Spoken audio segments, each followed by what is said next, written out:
right, so I came across this looking for stuff to talk about, and I want to talk about this because I was pretty shocked by this.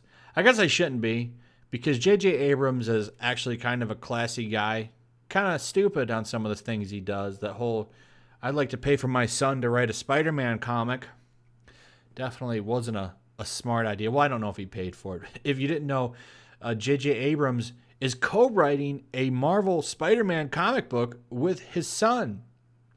Boy, isn't it great that that down-and-out kid got his shot at a Spider-Man comic. How stupid is that? I mean, I guess I understand him taking it, and I understand him wanting to, help his kid out, but he's never going to live that down, JJ. He's never going to live that down, buddy. But anyway, let's talk about this. Rian Johnson, a buffoon, a clown, talked crap about the fans, called them toxic and angry. You've seen him go up and down on Ethan Van Sciver's Twitter account, which was funny. He's like, do I hear you screaming, Ethan? J.J. Abrams seems to be taking a different approach, which I'm sure will keep fans happy, because Rian Johnson basically totally subscribed and jumped on that whole, if you didn't like Last Jedi, you're a whammon hater, you're an ismphobe. How could you not like my masterpiece? It's a terrible movie. I'm not the best at dissecting movies like that. There's a lot of people that have really sat down and talked about why that movie is trash. And you should check them out. But the focus of this video is to talk about the professionalism, because J.J. Abrams is taking much better steps to healing the fan base. So he made a statement here where he talks about the fan base. Let's go over this article. Over the last 4 decades, the Star Wars franchise has benefited from having some of the most passionate fans in the galaxy. From merchandising, which is down, by the way, a lot. Quite a bit. They are clearancing Star Wars toys out of stores right now. That's bad for Disney, because how did George make all of his money on Star Wars? The merchandising. It's the merchandising.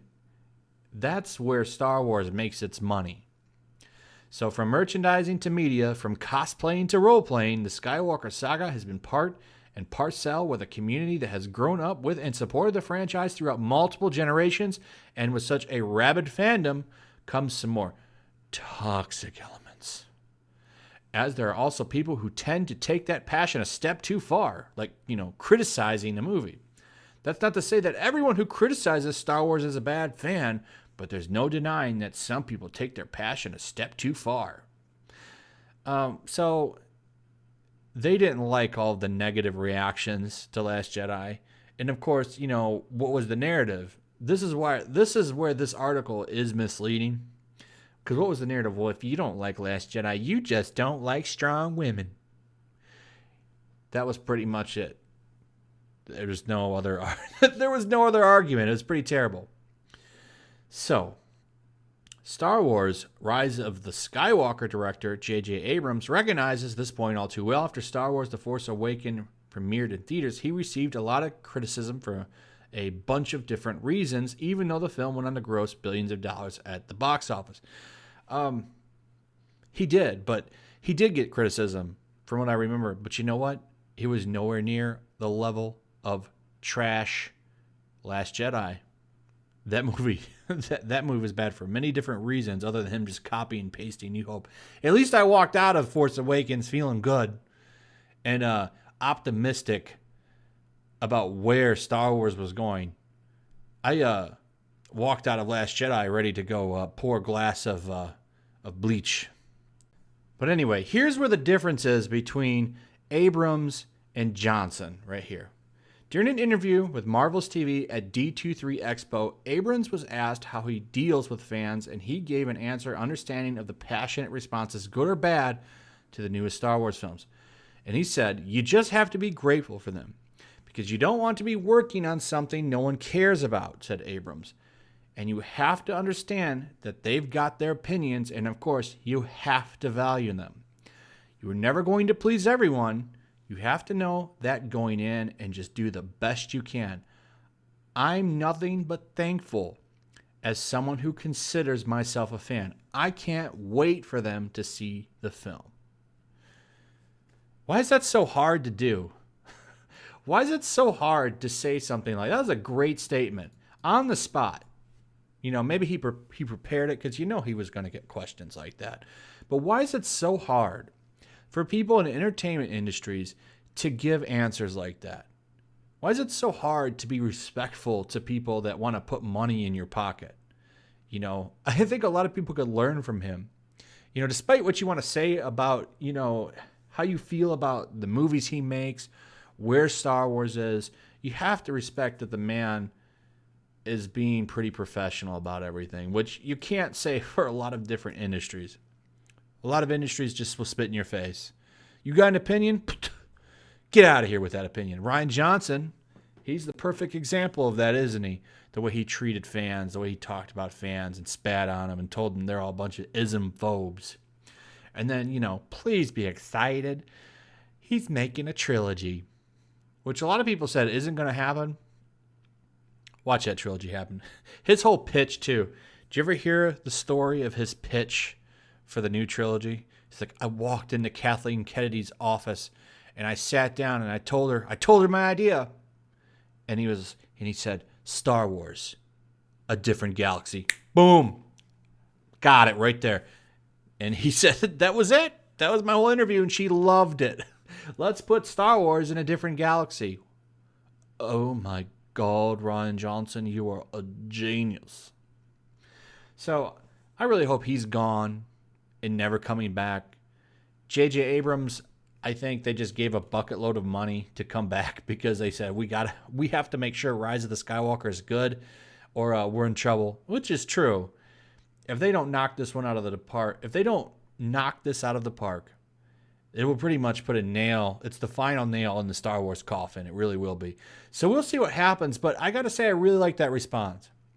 And the whole reason I want to make this video is because of this response, because it's been so long after covering so many franchises and so many people that are supposed to be professional in industries where they just say you don't like it, you can pretty much go jump in front of a moving bus.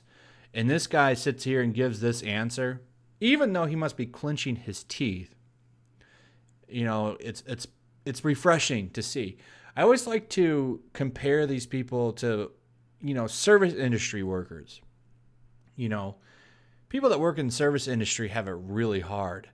And you know how many times a day they have to deal with some jerk that gets in their face and screams at them and pretty much just throws excrement all over them?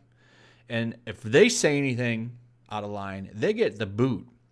But these professionals that are nobodies really, particularly in industries like voice acting and comics, can sit here and just tell customers they're piles of trash and get promoted and give new projects. It's almost like it's encouraged to take your fans and use them like toilet paper. And to have, him be professional, I think that deserves at least some recognition. That, hey, thank you for appreciating fans. When did that get lost in the mix to not appreciate fans, to not appreciate the people that literally keep your industry going? You look at comic books, they pretty much pushed everybody away and they just keep pushing them away. It's like, well, eventually we'll be down to 10 people. Maybe they'll just keep us going. It's a very strange thing to see happen. It really is. But at the end of the day, I appreciate his response, and I'm looking forward to seeing what he's done. Hopefully it'll be a good movie. I would like for Star Wars to, keep going and be good. I guess we'll see what happens, but I'm glad that he gave a nice professional response. So we'll see what happens. But anyway, that's pretty much it. Little update on my Twitch. Go over there and follow me at YellowFlash Comics. I will be streaming over there soon because there's a lot of games coming out that I want to play, and it'd just be fun to sit over there and chat with you guys and have a chill stream and play some games. Final Fantasy VIII Remastered is coming out. The new Zelda game comes out this week. I think on the 6th we get the new Link's Awakening, so I'll probably be playing that on Twitch. I'm looking forward to another game that's coming out here, Code Vein. That's going to be fun to play. So there's a lot of stuff that I'm going to be playing, and it'd just be cool to kick back and chat with you guys. So I encourage you to go over to my Twitch, follow me over there, and share the video, subscribe, hit that notification bell, all that good stuff. And I will see you guys on the next one. Peace.